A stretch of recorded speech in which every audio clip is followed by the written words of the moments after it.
Join a trip to a sound mind and body with PE Ride. In this class, we will go through a journey to help you achieve a healthier lifestyle. I am Teacher Rodel L. Rafon of Bignay National High School, your PE buddy here on FB Valenzuela Live. Grade 10 students, let's enjoy the activities which I prepared for all of you. Before we start, let us first be reminded once again with the protocols to follow during the live streaming class. Number 1, respect everyone. 2, no hate speech. 3, be guided with the anti-cyberbullying law. 4, no promotion of products or items. 5, use appropriate words in giving suggestions, comments, and queries. 6, after the FB live streaming, attend discussion class in the Messenger classroom with the subject teacher. So allow me to give you the competencies that you are about to learn in this video. At the end of the lesson, you are expected to assess physical activities, exercises, and eating habits, engages in moderate, vigorous activities for at least 60 minutes a day in and out of school, expresses a sense of purpose and belongingness by participating in physical.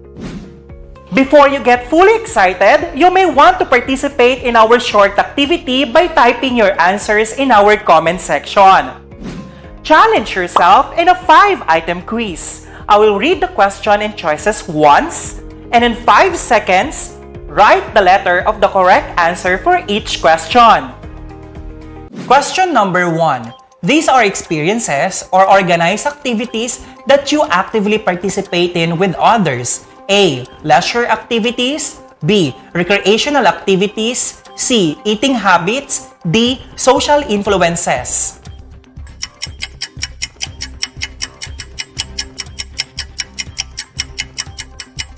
The correct answer is B.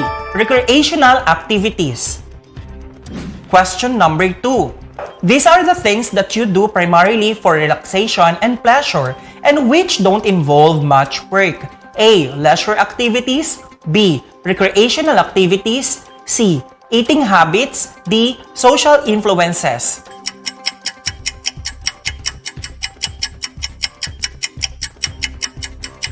The correct answer is A. Leisure activities.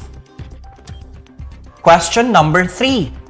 Type of preferences that develop over time and are influenced by personal experiences, such as encouragement to eat, exposure to a food, family customs and rituals, advertising, and personal values.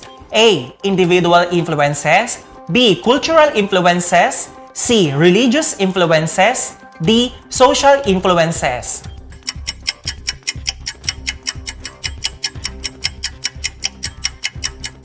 The correct answer is A. Individual influences. Question number 4. It provides guidelines regarding acceptable foods, food combinations, eating patterns, and eating behaviors. A. Individual influences. B. Cultural influences. C. Religious influences. D. Social influences.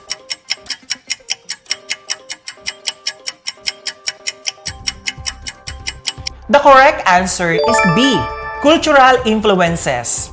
Question number 5. These kind of influences depend on each other, share a common culture, and influence each other's behaviors and values.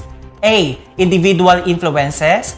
B. Cultural influences. C. Religious influences. D. Social influences.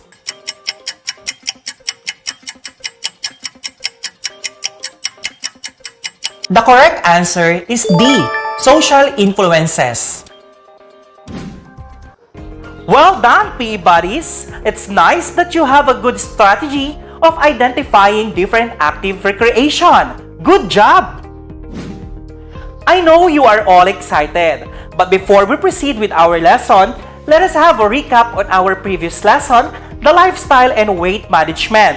All you need to do is to identify the different yoga position presented within 5 seconds. You may comment your answers in a comment box. Number 1.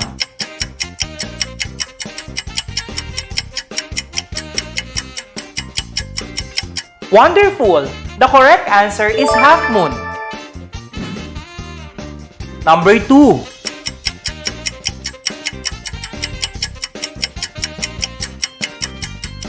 If your answer is downward dog, that is right.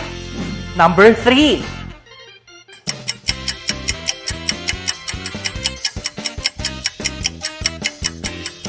Excellent! The answer is camel. Number 4.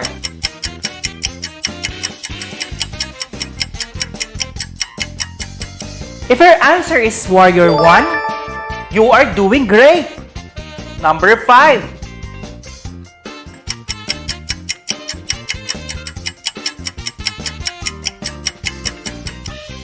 If your answer is warrior 2, you are awesome. Number 6.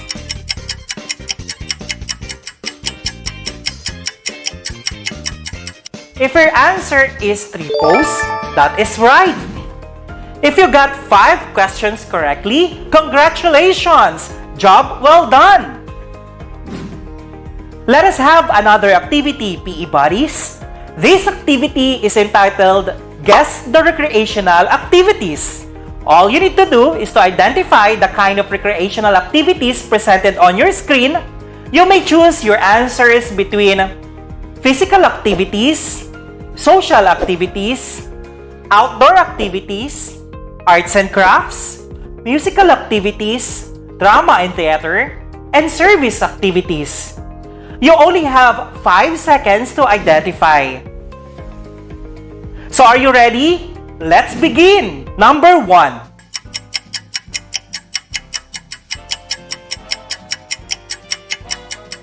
If your answer is D, arts and crafts, you are correct. Let's proceed to number 2.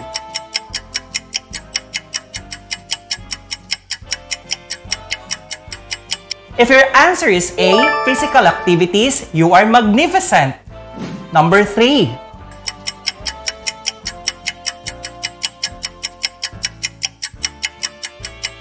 If your answer is E, musical activities, you are awesome. Number 4.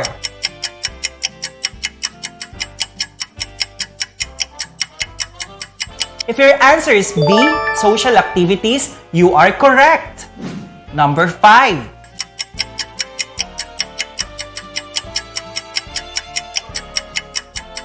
If your answer is G, service activities, you are impressive. And last, number 6.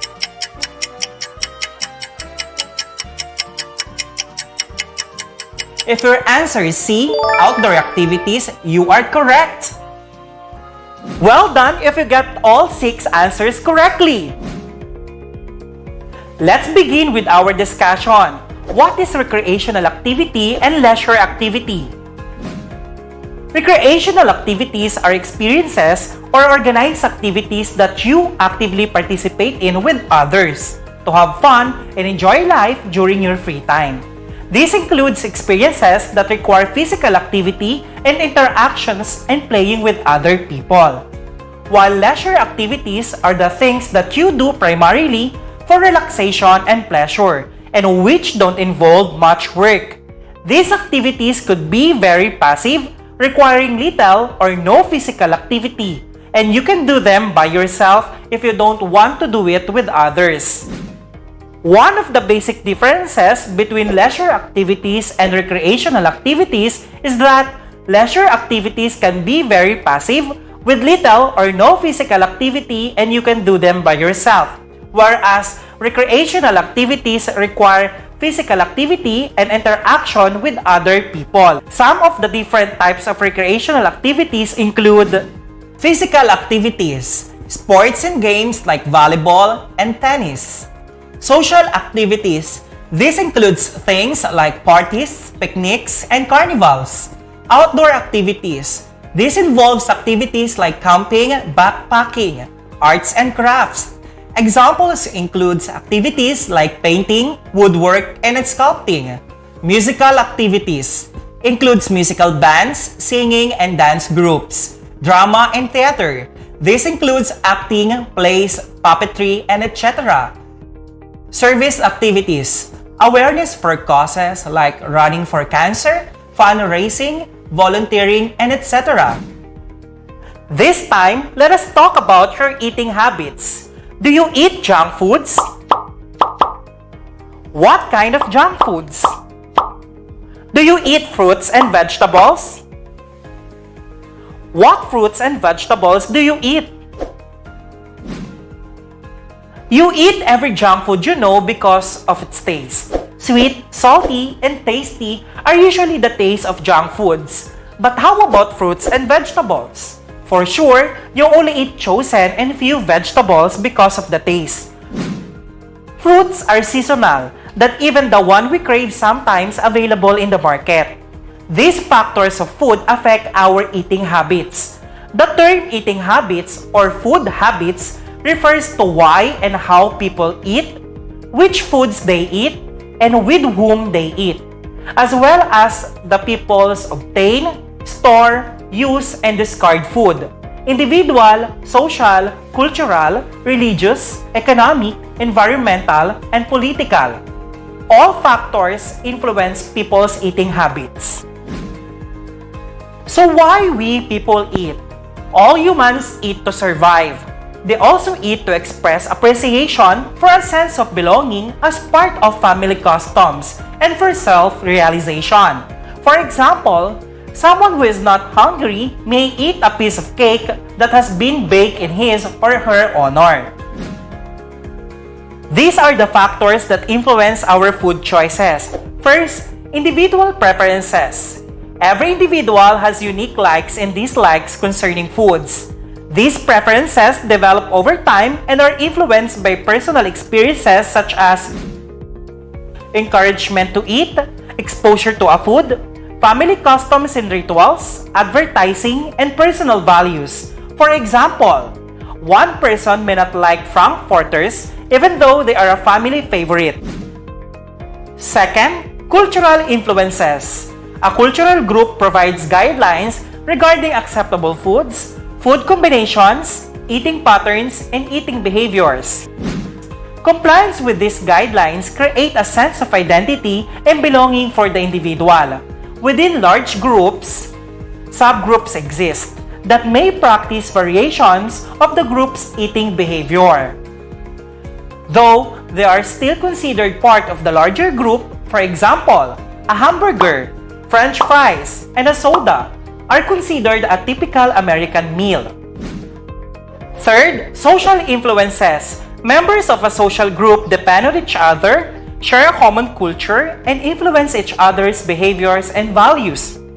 A person's membership peer, work, or community groups impact food behaviors. For example, a young person at a basketball game may eat a certain foods when accompanied by friends and other foods when accompanied by his or her teacher. Fourth, religious influences. Religious prescriptions range from few to many, from relaxed to highly restrictive. This will affect a follower's food choices and behaviors. For example, in some religions, specific foods are prohibited, such as pork among Jewish and Muslim adherents within Christianity. The Seventh-day Adventists discourage stimulating beverages such as alcohol, which is not forbidden among Catholics.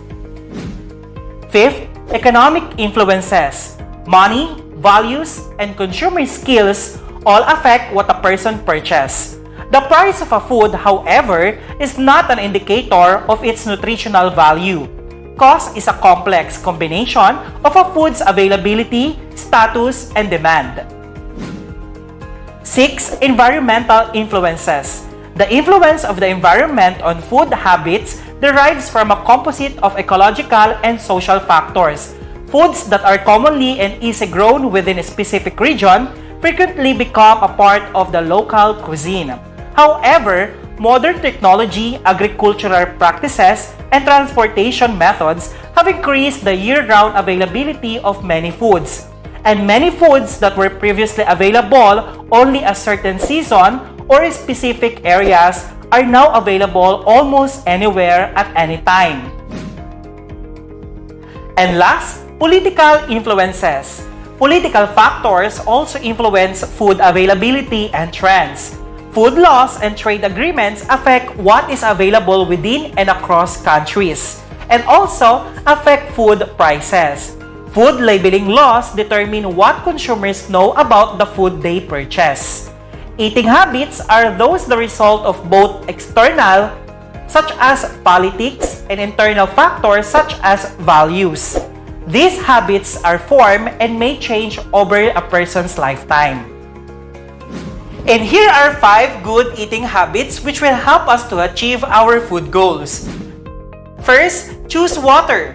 Set a goal to drink water instead of sweetened drinks. To make this more measurable, write down how often you will make this choice. For example, 5 times a week. Second, eat slowly and mindfully. It takes about 20 minutes for your brain to send out signals that you are full. Eat slowly. Take the extra time to pay attention to what we are eating and how much.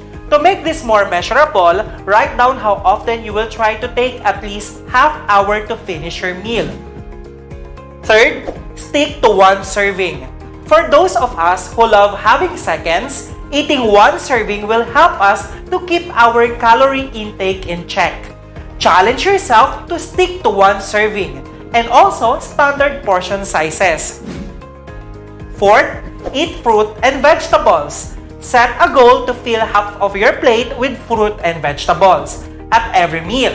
Fruit and vegetables are naturally low in saturated and trans fat and rich in dietary fiber, vitamins, and minerals, or simply set a goal to use My Healthy Plate for all meals.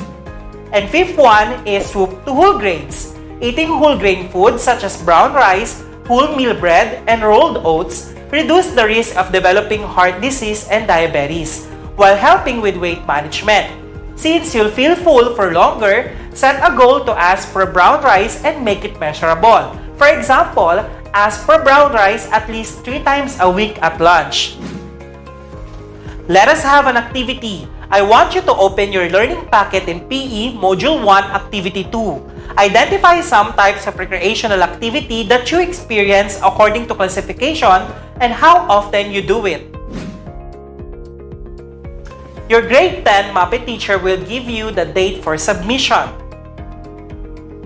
Submit your activity to your teacher through FB Messenger, Google Form, or any other media platform. And now, challenge yourself in a 5-item quiz. I will read the question once. You are only given 5 seconds to write the word true if the statement is correct and false if the statement is incorrect. Number 1. Recreational activities are experiences or organized activities that you actively participated with others to have fun and enjoy life during your free time.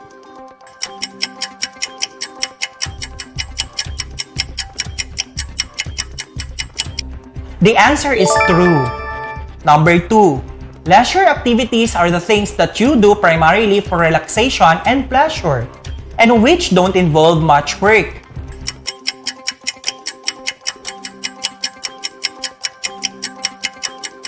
The answer is true. Number 3. Recreation and leisure are the same.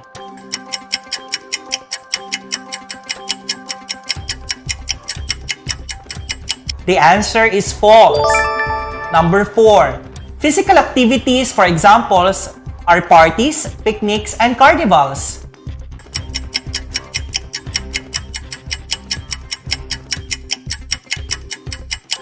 The answer is false.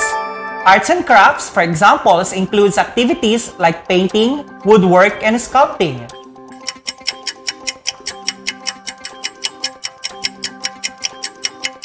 The answer is true.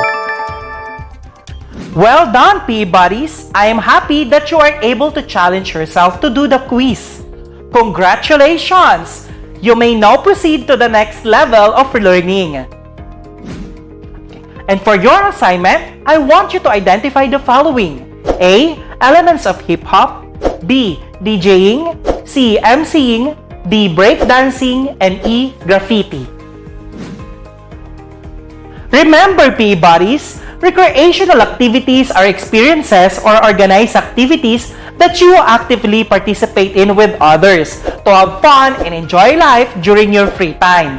Leisure activities are the things that you do primarily for relaxation and pleasure and which don't involve much work. One of the basic differences between leisure activity and recreational activity is that leisure activities can be very passive with little or no physical activity, and you can do them by yourself if you don't want to do it with others. Whereas recreational activities require physical activity and interaction with other people. Some of the different types of recreational activities include physical activities, social activities, outdoor activities, arts and crafts, musical activities, drama and theater, and service activities. The term eating habits or food habits refers to why and how people eat, which foods they eat, and with whom they eat, as well as the people's obtain, store, use, and discard food. Individual, social, cultural, religious, economic, environmental, and political. All factors influence people's eating habits. And that's all for today's lesson, grade 10 students. Thank you for tuning in to FB Valenzuela Live. Learn more and work out with me in our next lesson. Once again, this is Teacher Rodel L. Rafon saying goodbye for now and see you next time. Ano man ang sitwasyon, tuloy ang edukasyon. Ingat!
Join a trip to a sound mind and body with PE Ride.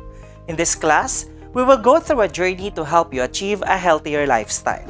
I am Teacher Rodel L. Rafon of Bignay National High School, your PE buddy here on FB Valenzuela Live. Grade 10 students, let's enjoy the different activities which I prepared for all of you. Before we start, let us first be reminded once again with the protocols to follow during the live streaming class. 1. Respect everyone. 2. No hate speech. 3. Be guided with the anti-cyberbullying law. 4. No promotion of products or items. 5. Use appropriate words in giving suggestions, comments, and queries. 6. After the FB live streaming, attend discussion class in the FB Messenger classroom with your subject teacher. I hope everyone will be guided by the protocols for us to maintain the orderliness during our session. So allow me to give you the competencies that you are about to learn in this video. At the end of the lesson, you are expected to engages in moderate to vigorous physical activities for at least 60 minutes a day in and out of school. Expresses a sense of purpose and belongingness by participating in physical activity-related community services and programs. Before you get fully excited, you may want to participate in our short activity by typing your answers in our comment section. Challenge yourself in a 5-item quiz as I read the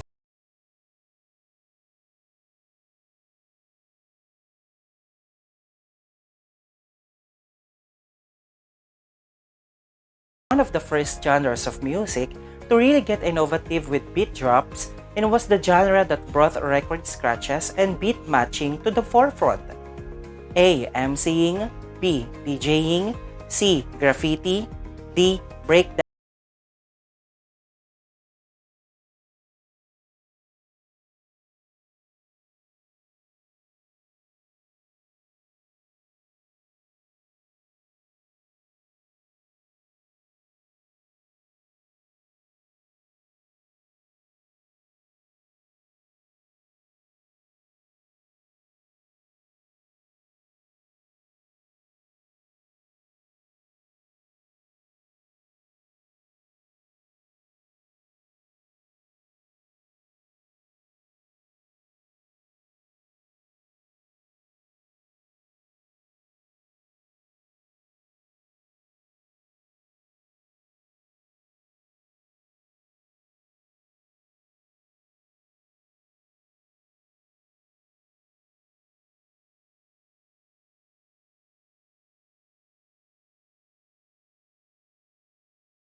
If your answer is mascara, that is right. Number 3.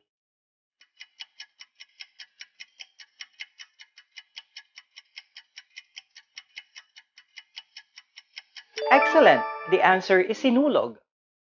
Number 4.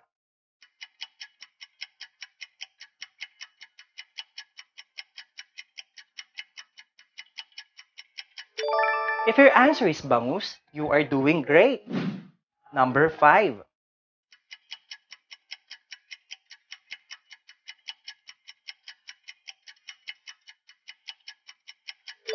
If your answer is kadayawan, you are awesome. Number 6.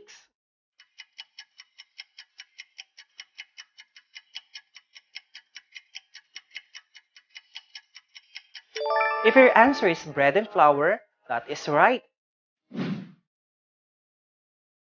Did you know Valenzuela City celebrated its founding anniversary every 12th day of November with festivities at its cultural center, Barangay Polo. The highlight of the occasion was the Bread and Flower Festival, where dancers in bread and floral themed costumes dance in the streets in honor of patron saint San Diego de Alcala, whose feast was also being observed on the same day. Legend has it that San Diego de Alcala, a Franciscan lay brother who lived in 15th century Spain and in whose honor the parish in Polo is dedicated, would smuggle pieces of bread out of the convent and gave them away to the poor, he was on his way out to do his usual act of charity. One day, when a suspicious superior stopped him and demanded that he show what was under his robe. As San Diego lifted the hem of his frock, something miraculous happened.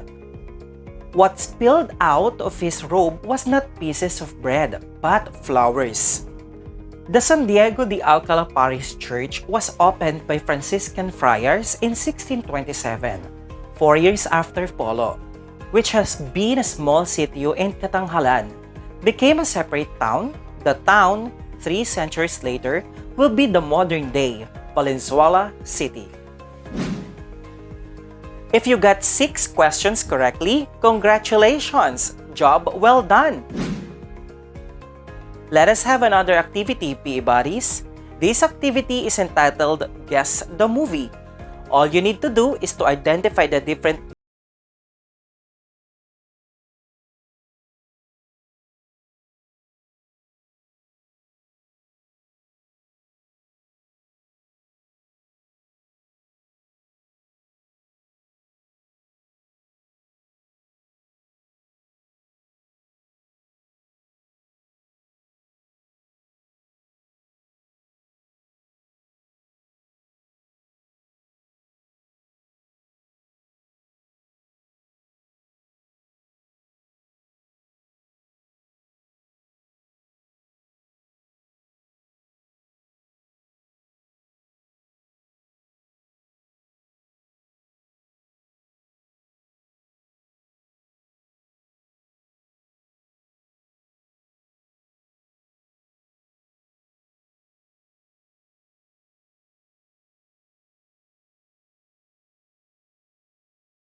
Gumalaw, kumindan sa tiyempo. Sumayaw, bumitaw, sumabay sa ritmo. Indak, indak, ipakita ang gilas. Indak, indak, indak Pilipinas. Gumalaw, gumalaw,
in any available space. It is often improvisational and social in nature, encouraging interaction and contact with its spectators and other dancers. A full street dance is a collection of various similar dance moves and styles put together into one practice and regarded as the same dance. Hip-hop is a cultural movement best known for its impact on music, in the form of the musical genre of the same name. It has its origins in the Bronx in New York City during the 1970s, mostly among African Americans and some influence of Latin Americans. There are 4 elements of hip-hop. It was Africa Bambaataa and Zulu Nation that first actually spoke about the 4 pillars of hip-hop culture. As many hip-hop heads, you can tell that it is mean old school to the point that it predates Snoop Dogg's a celebrity status, even though people don't rap about them in the today's mixes. The truth is that there is no doubt that these four elements are just as relevant in modern hip-hop as they were back in the early 90s. DJing, beatmaking, and turntablism was one of the founding pillars of hip-hop. And anytime that you hear a sick beat in a hip-hop track, you'll understand why. Hip-hop was one of the first genres of music to really get innovative with beat drops and was the genre that brought record scratches and beat matching to the forefront. Next, MCing, now known as rapping, spitting, ciphering, or rhyming. MCing is a very obvious mainstay in hip-hop culture. The original idea behind MCing is that it was originally a form of poetry that would discuss a lot of issues people were going through.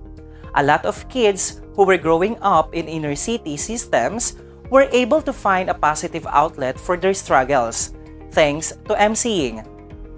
Rappers like Nas also known for bringing positive lyrics into hip-hop, making it a very popular outlet to help people avoid buckling to pressures of inner city life. To this day, MCing is the most visible pillar of hip-hop. Breakdancing. Breaking, also called breakdancing or b-boying, b-girling, is an athletic style of street dance from the United States, while diverse in the amount of variation available in the dance. Breakdancing mainly consists of four kinds of elements: top rock, down rock, power moves, and freezes. Breakdancing is typically set to songs containing drum breaks, especially in hip-hop, funk, soul music, and breakbeat music, although modern trends allow for much wider varieties of music along with certain ranges like tempo and beat patterns.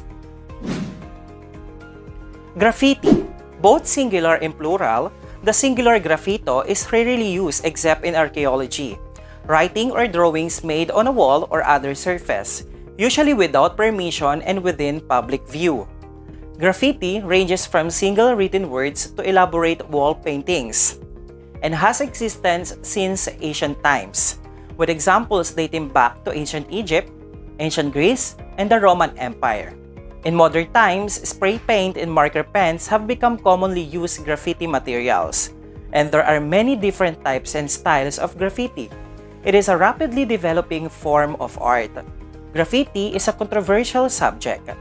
In most countries, marking or painting property without permission is considered by property owners and civic authorities as defacement and vandalism, which is a punishable crime.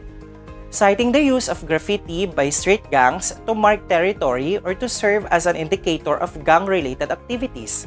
Graffiti has become visualized as a growing urban problem for many cities and industrialized nations, spreading from the New York City subway system in the early 1970s to the rest of the United States and Europe and other world regions. On the other hand, graffiti artists, particularly marginalized artists with no access to mainstream media, resist this viewpoint to display their art or political views in public locations. Hip-hop dance, on the other hand, refers to street dance styles primarily performed to hip-hop music or that have evolved as part of hip-hop culture. Hip-hop music incorporates several iconic elements, most notably DJing and rapping, along with these things like beatboxing, sampling, and juggling beats on turntables. Hip-hop dance is a dynamic genre that encompasses athleticism, flexibility, agility, creativity, and soul. This type of dance originated back in the late 1970s and early 1980s and has evolved tremendously since then. The old school of this type of dance started off mainly as breakdancing, which in and of itself a truly dynamic and remarkable style of hip-hop. Street dance and hip-hop dance styles. B-boying. B-boying or breaking, also called breakdancing, is a style of street dance and the first hip-hop dance style that originated among Black and Puerto Rican youths in New York City during the early 1970s. A practitioner of this dance is called a b-boy, b-girl, or breaker. Although the term breakdance is frequently used to refer to the dance, b-boying and breaking are the original terms. It has four movements. First, Top rock footwork. Oriented steps performed while standing up. Second, down rock footwork. Perform with both hands and feet on the floor. Third, freezes. Stylish poses done on your hands. And last, power moves. Comprise full body spins and rotations that give the illusion of defying gravity. Popping was popularized by Samuel Boogaloo Sam Solomon and his crew, the Electric Boogaloos. It is based on the technique of quickly contracting and relaxing muscles to cause a jerk in a dancer's body. Popping forces parts of your body outwards, similar to an explosion within parts of your body. Popping also contracts muscles, but it is followed by relaxation that gives a jerking appearance of popping. Locking or Campbell locking was created by Don Campbell Lock Campbell in 1969 in Los Angeles, California. It was popularized by his crew, the Lockers. Locking can be identified by its distinctive stop. It is usually performed by stopping the fast movement that you are doing, locking your body into a position, holding it, and then continuing at the same speed as before. In locking, dancers hold their positions longer. The lock is the primary move used in locking. It is similar to a freeze or sudden pause. A locker's dancing is characterized by frequently locking in place and after a brief freeze moving again. Crumping is a form of dancing that originated in the African American community of South Central Los Angeles, California, and is a relatively new form of the urban block dance movement. It is free, expressive, and highly energetic. Most people paint their faces in different designs. Crumping is a dance style to release anger. It is reported that gang riots in the United States decreased because of crumping style. Tatsing is a creative way of making geometric shapes, forming right angle using your body parts. The style was originally practiced by young funk dancers. It is derived from the positions people were drawn in. During the days of the ancient Egyptians, it is the positions seen in these portraits that have been adopted by dancers today. Tutting is still a greatly respected move, and King Tut, aka Mark Benson, is widely acclaimed for its pioneering the style. Shuffling, the Melbourne Shuffle, also known as rocking or simply the shuffle. It is a rave and club dance that originated in the late 1980s in the underground rave music in the Melbourne, Australia. The basic movements of dance are a fast heel and toe action with a style suitable for various types of electronic music. Some variants incorporate arm movements. People who dance the shuffle are often referred to as rockers, due in part to the popularity of shuffling to rock music in the early 1990s. Walking is an African-American form of street dance originating from the 1970s disco era of the underground club scenes in Los Angeles and New York City.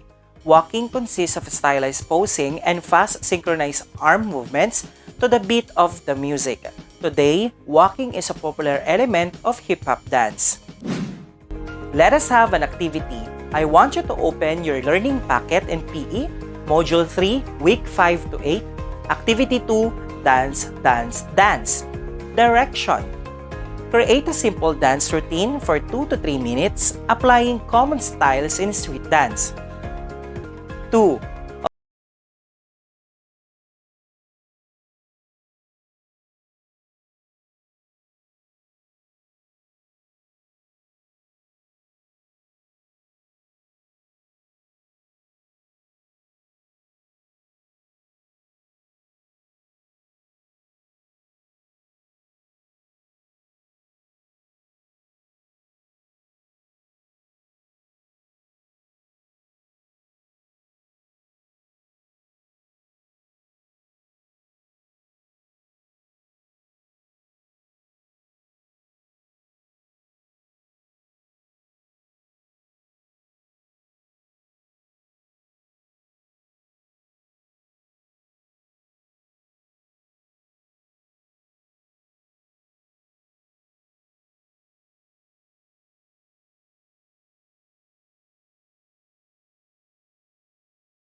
And for your assignment, answer the following.